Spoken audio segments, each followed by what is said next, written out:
ওই যে করা দেবে না তার যে তোরা শীত চাইছে আবার কাটু আপনারা দেখতে পাচ্ছেন যে লাউগুলো আমি শিখে দিছি। এই লাউর ওয়েট কিন্তু সর্বনিম্ন 18 কেজির নিম্ন হয়, উপরে আরও যত বেশি হতে পারে।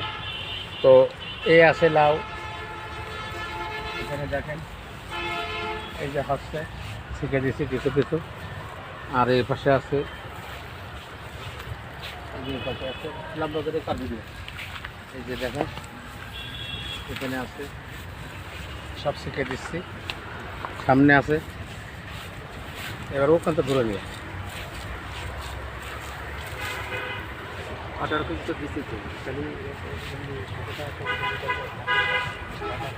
না এটা করতে এখানে। তবে এর একটা বৈশিষ্ট্য সেটা আছে, এই লাউটা এখন খাওয়ার উপযোগী। লাউটা 6 কেজি ওজন আছে, 6 কেজি পর্যন্ত খাওয়া যাবে, কারণ এর কোনো বেশি হয়নি এখনও। আর এগুলো তো পুরো কচি। লাস্ট শেপটা দেখেন, সুন্দর শেপ হচ্ছে। আর এগুলো এখন খাওয়ার উপযোগী। তো বাজারে এই লাউ একটা এখন সস্তার সময় নিম্ন 50 টাকা। আর সাধারণত অন্যান্য জাতগুলো এইরকমই দেখা যায় কাটতে, কিন্তু সেই লাউগুলো ছোটো থাকতেই বতি হয়ে যায়। আর এটা হচ্ছে বাড়ি ফল লাউ, এ অনেক বড় হয়।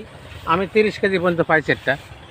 তো 30 কেজি কিরাম করে পাই দেখাবো। আপনারা দেখছেন তো সিরিয়াল দিয়ে হতেই আছে, একবারে মোটা ফুটে পুরো লাউগুলো টাকায় দেখেন যে কীভাবে হয়েছে।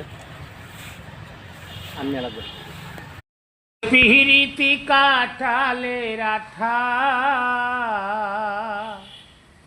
ওরে লাগলে আবার ছাড়াই না, গোলে মালে পিরিতি কইরো না। ওরে পিরিতি কাটালের আঠা, ওই আটা লাগলে তো আর ছাড়াই না, গোলে মালে পিরিতি কইরো না।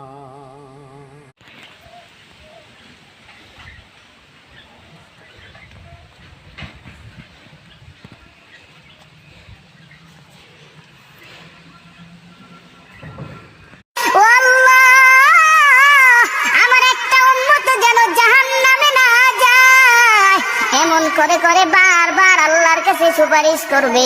আল্লাহ তাআলা এক পর্যায়ে গিয়ে নবীর সুপারিশটা কবুল করে বলবে, ও ফেরেশতার দল, কিছু কুদরতি পানি আছে, ওই পানিগুলো জাহান্নামের উপরে ছিটায় দাও। আল্লাহ তাআলা ওই কুদরতি পানি জাহান্নামের উপরে ছিটায় দেওয়ার পর ফেরেশতারা আল্লাহকে ডাক দিয়ে বলবে, আল্লাহ আপনি এমন কি পানি দিলেন জাহান্নামে